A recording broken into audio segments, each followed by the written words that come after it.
Haïti, 1980. Un vieil homme est assis calmement dans un marché public au nord-ouest de Port-au-Prince.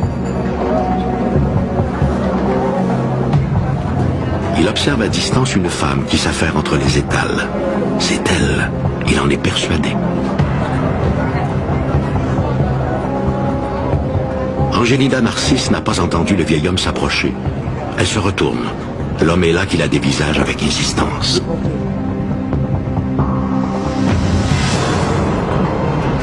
Bonjour Angelina, vous parlez connaître moi, c'est moi Clavius. Wow.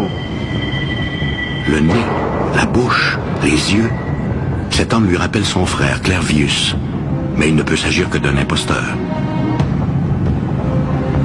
Son frère est décédé en 1962 et elle a été témoin de son inhumation. Alors comment, 18 ans plus tard, Clervius pourrait-il ainsi ressurgir d'entre les morts? Bah oui, connaître moi. Non, pas qu'on est qui mourir. Mes frères mourir depuis 20 ans. Clervius Narcisse est bien vivant. L'homme ne ment pas.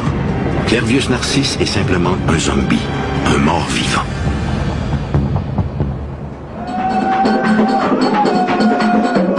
Pour les Occidentaux, le vaudou évoque d'étranges cérémonies occultes, et surtout le mythe des zombies, ces morts vivants que le cinéma ne cesse de nous ressusciter. En 1980, lorsque survient l'affaire Narcisse, les zombies sont toujours considérés comme une fable.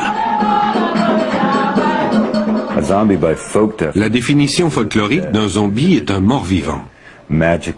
C'est un individu qui, par l'utilisation de la magie, a été entraîné dans la mort. Ensuite, après une certaine période de transition, on l'a ramené à la vie, toujours grâce à la magie, pour vivre un destin incertain, mais un destin qui implique invariablement l'oppression et l'esclavage.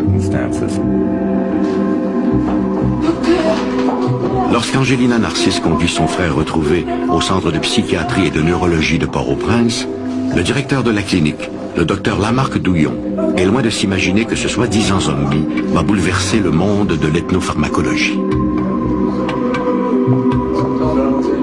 Diplômé de l'université McGill à Montréal, le docteur Douillon a vu plusieurs cas prétendus de zombies. De pauvres gens vivant dans une sorte d'état végétatif et ramenés à la vie par des sorciers vaudous. Même s'il est vrai que dans certains cas, il y a eu apparence de mort et de résurrection, le psychologue croit que les zombies ne sont pas vraiment des morts vivants, mais des gens rendus catatoniques par une drogue inconnue.